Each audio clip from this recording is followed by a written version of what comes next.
University scientist is using an efficient metal-free process that have synthesized dozens of small molecule catalysts, tool that promises speed the noble chemicals.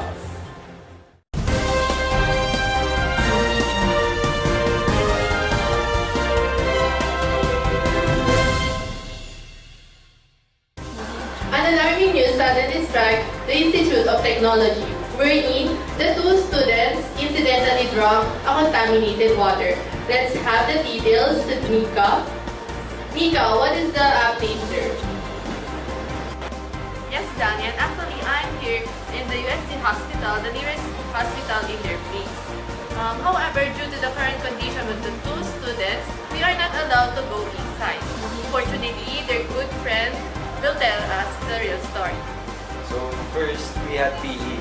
After our PE, my two friends, Pao and Louie, they were exhausted. So they went to the fountain and they drank water.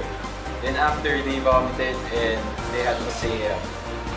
And then they were sick, so I brought them here to the hospital. Okay, thank you, Mr. O. And that's the latest news here. Back to you, Dan. Thank you, Mika. But what is the science behind the incidents? Professor Harata, a chemist from the Department of Health, will provide us the information. Good day to all of you. Today, I will teach you how to produce aluminum sulfate. One of the most important uses of aluminum sulfate is in water treatment and purification.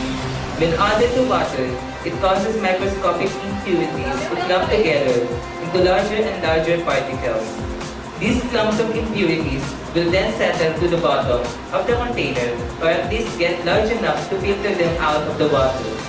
This makes the water safer to drink.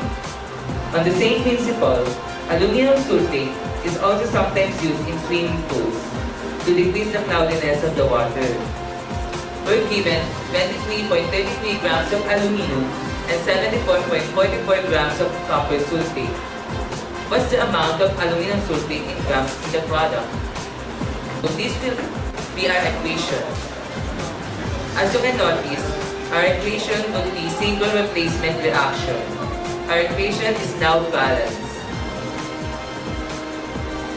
And now, we're going to look for the limiting reagent and the excess reagent. We're going to test first copper sulfate. We were given 23.33 grams of aluminum, and we would like to find the needed amount for copper sulfate. So there were 3 moles in the balance equation, so let's multiply its molecular mass to 3. And aluminum has 2 moles. Multiply its atomic mass by 2. So the first thing we're going to do is we're going to cancel out grams aluminum. We can now proceed with the equation. 23.33 times 480 grams copper sulfate divided by 54 is equals to 207 grams of copper sulfate. 207 grams of copper sulfate is required to produce aluminum sulfate. But the problem only gave us 74.44 grams of copper sulfate. This will be our limiting reagent. Let's already assume that aluminum is the excess reagent and copper sulfate is the limiting reagent. To find the grams of aluminum sulfate produced, we only need the mass of copper sulfate and the molecular mass of aluminum sulfate. So we're going to use the mass of the limiting reagent.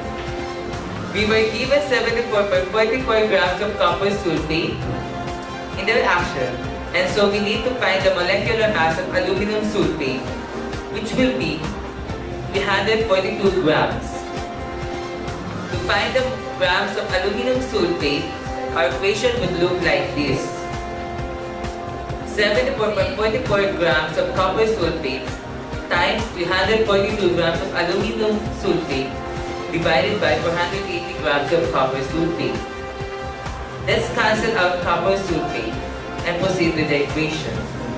74.44 times 342 grams of aluminum sulfate divided by 480 is equals to 53.6 grams of aluminum sulfate. You can now use the product to purify your drinking water by combining aluminum and copper sulfate. Thank you for listening. Thank you, Professor Harata. This has been Danny reporting from the CHEM team. Thank you.